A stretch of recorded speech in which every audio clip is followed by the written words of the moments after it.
आज हम लोग डिस्कस करने जा रहे हैं मल्टीपल चॉइस क्वेश्चंस। और जो मल्टीपल चॉइस क्वेश्चंस होने वाले हैं ये चैप्टर लाइट के रहेंगे और लाइट का जो फिनोमेना हम लोग इसमें यूज़ करेंगे that will B reflection of light. तो चलिए पहला क्वेश्चन देखते हैं। तो फर्स्ट क्वेश्चन में बोला गया है image form by plane mirror is. तो प्लेन मिरर से जो इमेज बनती है वो कैसी होती है, तो आपको पता होना चाहिए जो इमेज बनती है प्लेन मिरर से वो वर्चुअल भी होती है और इरेक्ट भी होती है। अब देखिए वर्चुअल और इरेक्ट क्या होती है, तो वर्चुअल और इरेक्ट जो इमेज होगी वो हमेशा प्रिंसिपल एक्सिस के ऊपर बनती है। ये भी आप लोग को बात याद रखनी है।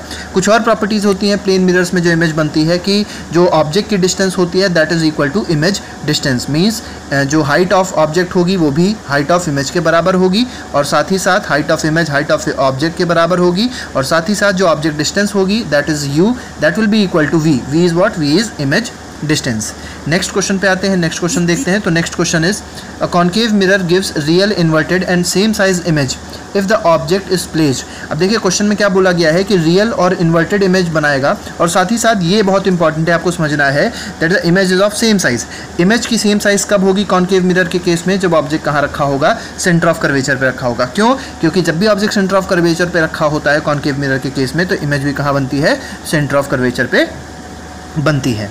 नेक्स्ट क्वेश्चन पे आते हैं। Next question is an object is placed at a distance of 0.25 centimetre in front of a plane mirror. तो देखिए एक प्लेन मिरर बोला गया है, मान लेते हैं प्लेन मिरर है, ठीक है। इसके बाद जो ऑब्जेक्ट बोला गया है दैट इज ये मान लेते हैं ऑब्जेक्ट, दिस इज ऑब्जेक्ट और कितनी दूर रखा है, this is kept at 0.25 metre. ये 0.25 मीटर पे रखा हुआ है।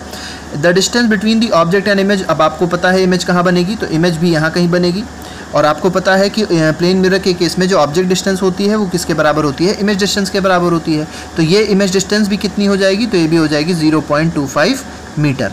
ये भी 0.25 मीटर हो गया, ये भी 0.25 मीटर हो गया। इसका मतलब टोटल जो डिस्टेंस जो हो गई दोनों ऑब्जेक्ट और इमेज के बीच में वो कितनी हो गई, ये हो गई हमारे पास 0.5 मीटर। तो इसका आंसर क्या हो जाएगा, option C will be the correct answer of question number 3।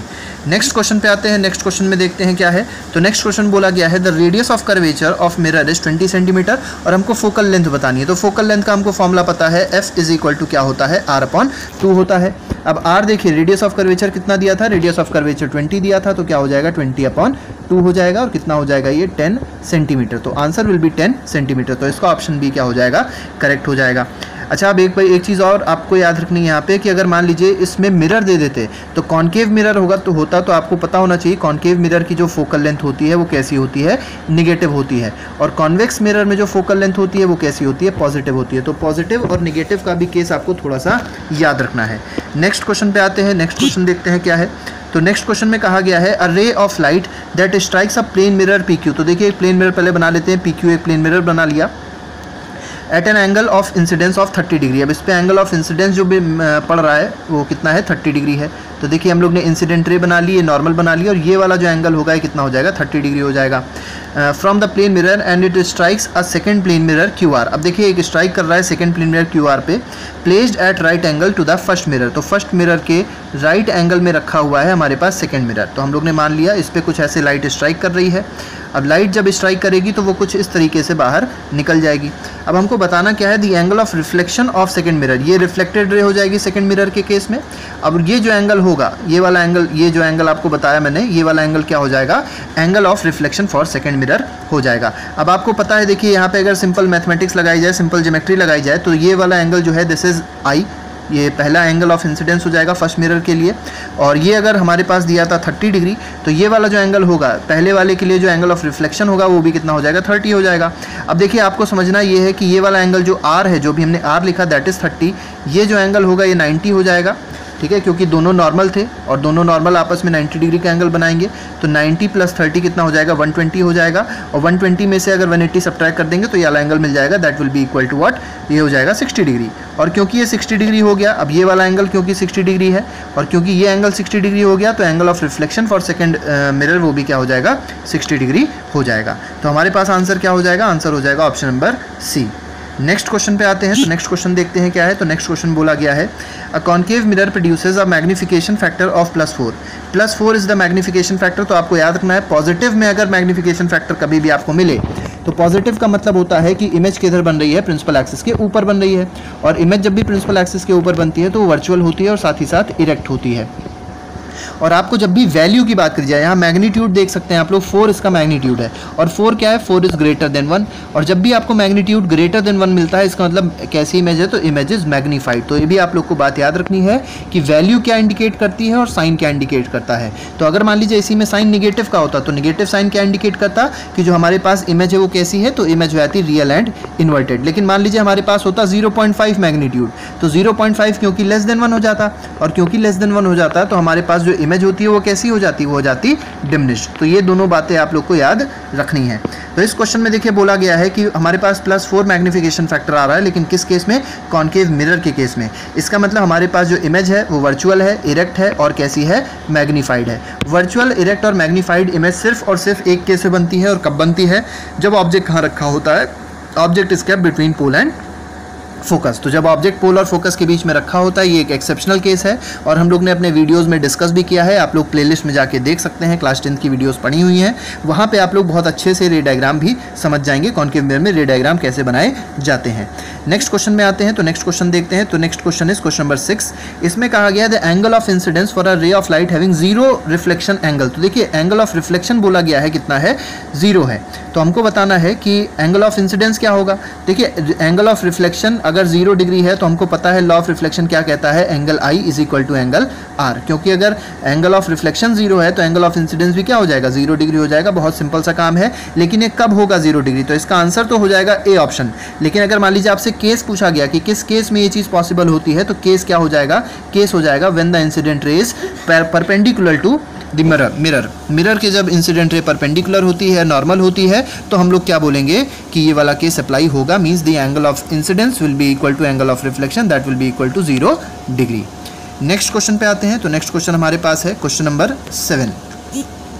इसमें कहा गया है अ कॉन्केव मिरर गिव्स वर्चुअल ये यहाँ पे वर्चुअल इरेक्ट होना चाहिए, ये रिफ्रैक्ट हो गया है, गलत हो गया है ये, तो इसको इरेक्ट आप लोग मान के चलिएगा, ठीक है। तो वर्चुअल है, इरेक्ट है और इनलार्ज्ड इमेज है of the object but the image of smaller size. अब इस चीज़ को आप लोग समझिए कि इमेज कैसी है, स्मॉलर साइज की है।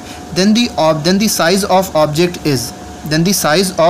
इज, तो ये वाला क्वेश्चन गलत हो गया, इसको रहने दीजिए।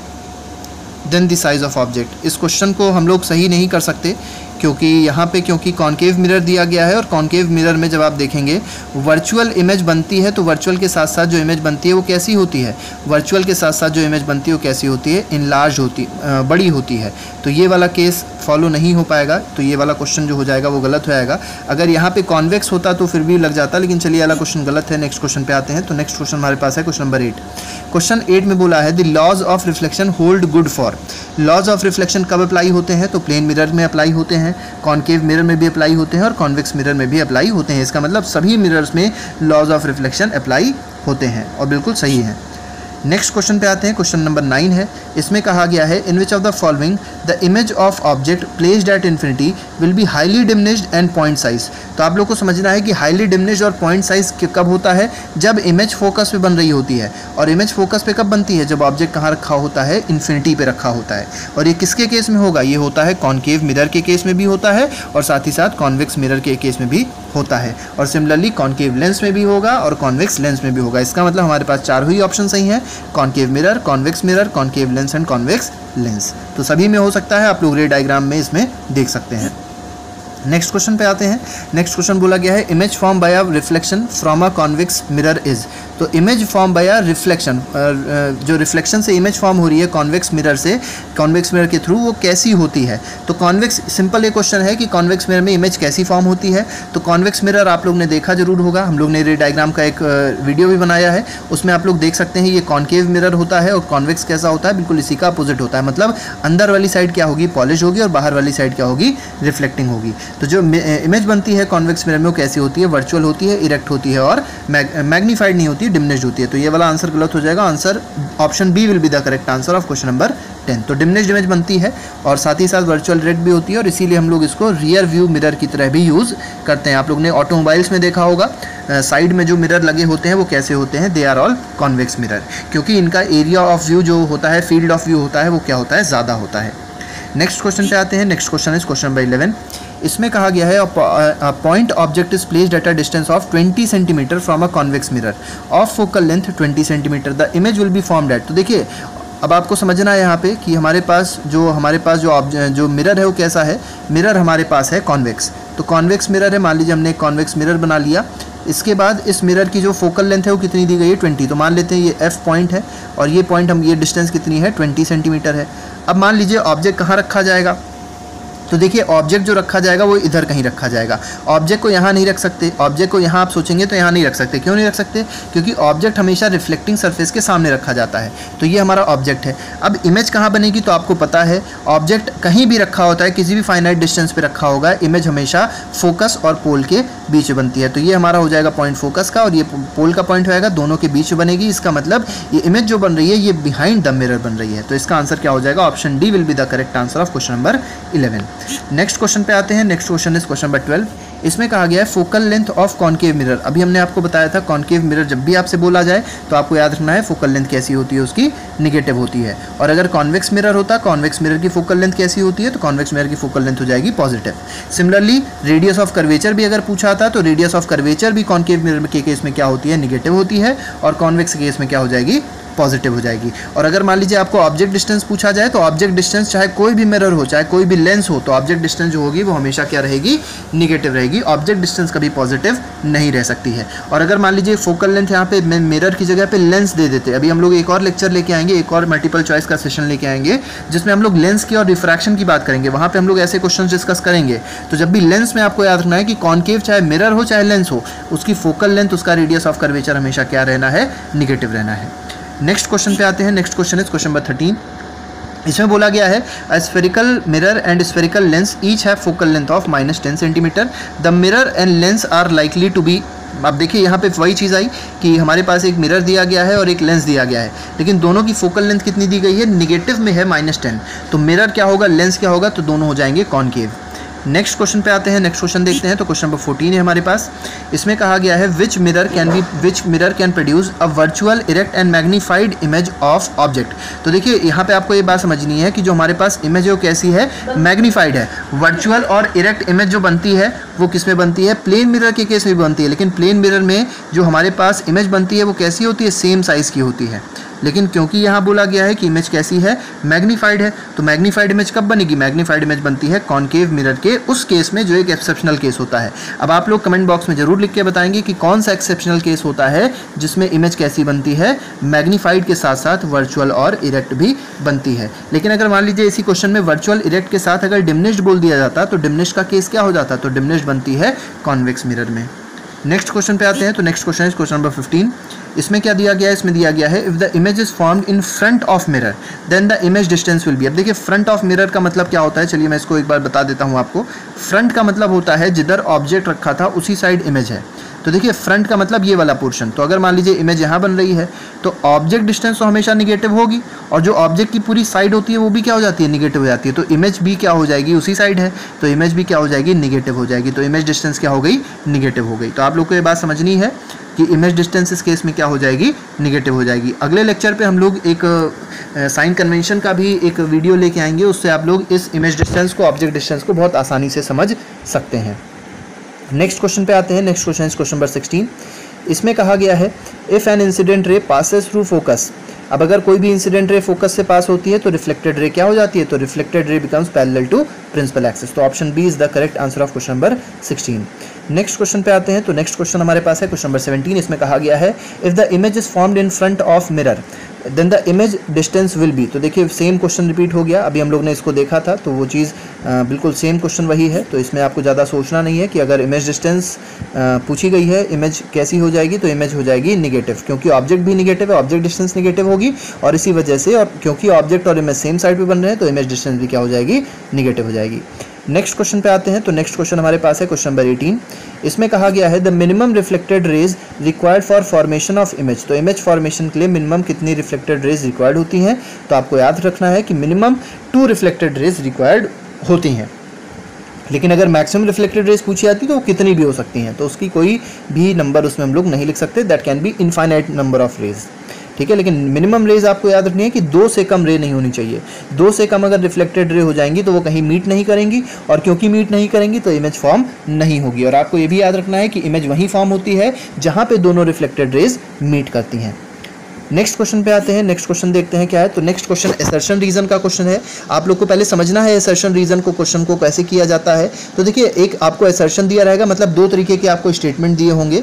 दोनों स्टेटमेंट्स को सबसे पहले आपको पढ़ना होगा और पढ़ के आपको फिर क्या समझना है, सबसे पहले आपको समझना ये है, क्या समझना है वो मैं आपको एक बार फिर से बता देता हूं। तो देखिए, आपको ये समझना है कि अगर मान लीजिए दोनों ऑप्शन सही हैं, असर्शन भी सही है और रीजन भी सही है, असर्शन रीजन अगर सही है तो क्या हो जाएगा, ऑप्शन ए रखा जाएगा।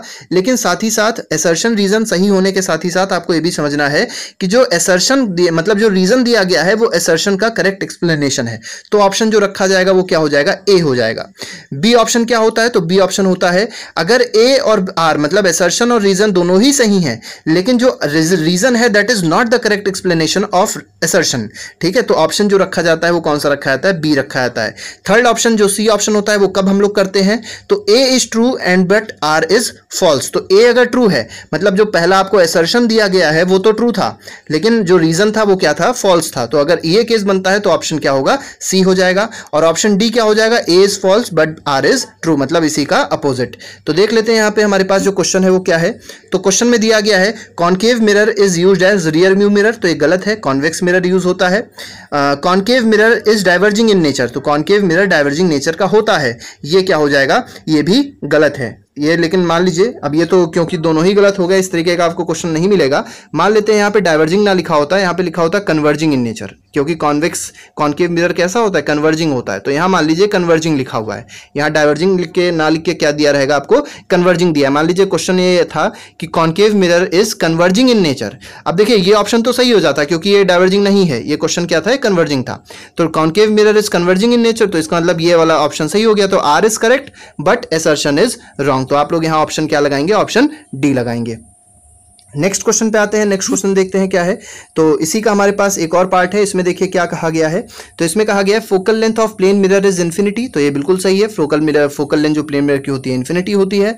दूसरा ऑप्शन जो दिया गया है इसमें कहा गया है, दूसरा असर्शन मतलब रीजन जो दिया गया है उसमें कहा गया है plane mirror forms inverted image. तो देखिए plane mirror inverted image form नहीं करता है, तो ये ऑप्शन क्या हो जाएगा, गलत हो जाएगा। तो ए जो हमारे पास असर्शन है वो सही है और जो रीजन है वो गलत है। तो ऑप्शन क्या लगेगा इसमें, ऑप्शन लग जाएगा सी। नेक्स्ट क्वेश्चन पे आते हैं। Next question fill in the blanks हमारे पास है। फिल इन द ब्लैंक्स में जो पहला फिल इन द ब्लैंक्स है वो क्या कह रहा है, a positive sign in the value of magnification factor indicates the images. अभी हमने बताया था अगर पॉजिटिव मैग्निफिकेशन फैक्टर है इसका मतलब क्या होता है कि इमेज वर्चुअल होगी, और जब वर्चुअल इमेज होती है तो कैसी होती है, इरेक्ट होती है। नेक्स्ट क्वेश्चन की बात करी गई है। नेक्स्ट क्वेश्चन में कहा गया है the speed of light in vacuum. तो स्पीड ऑफ लाइट क्या होती है वैक्यूम में, तो वो होती है 3 × 10⁸ मीटर पर सेकेंड। सबसे ज्यादा स्पीड से कोई अगर चीज चलती है दैट इज लाइट। तो 3 × 10⁸ मीटर पर second is the speed of light. और एक चीज होती है जिसको लाइट ईयर कहते हैं। अब आप लोग कमेंट बॉक्स में लिख के जरूर बताइएगा कि what is light year, light year क्या होता है। नेक्स्ट क्वेश्चन पे आते हैं। तो नेक्स्ट क्वेश्चन बोला गया है no matter how far you stand from a spherical mirror, कितना भी दूर हम लोग किसी भी स्फेरिकल मिरर से खड़े हो, your image appears to be erect, image हमेशा कैसी हो, इरेक्ट हो। मतलब कौन सा ऐसा स्फेरिकल मिरर है, याद रखिएगा स्फेरिकल मिरर की बात करी गई है, प्लेन मिरर की बात नहीं करी, क्योंकि बच्चे इसमें कंफ्यूज आते हैं, प्लेन मिरर लगा देते हैं ऑप्शन, ठीक है। तो आपको ये बात याद रखनी है कि यहाँ पे किस मिरर की बात करी गई है, स्फेरिकल मिरर की। तो मिरर कैसा होगा जिसमें हमेशा जो इमेज बनेगी वो कैसी बनेगी, इरेक्ट बनेगी, मतलब ऑलवेज। तो ऑलवेज इरेक्ट इमेज कब बनती है, जब हमारे पास मिरर कैसा होता है, तो कॉन्वेक्स होता है। और इरेक्ट के साथ साथ और इमेज कैसी होती है, तो इरेक्ट के साथ वर्चुअल होती है और डिमिनिश्ड भी होती है। तो आज के लिए फिलहाल हम लोग इतना ही रखेंगे, हमारे पास इतने ही क्वेश्चंस थे। नेक्स्ट टर्न पे हम लोग जो क्वेश्चंस लेके आएंगे वो रिफ्लेक्शन ना होके रिफ्रैक्शन के होंगे। रिफ्रैक्शन बहुत अच्छा फिनोमेना है और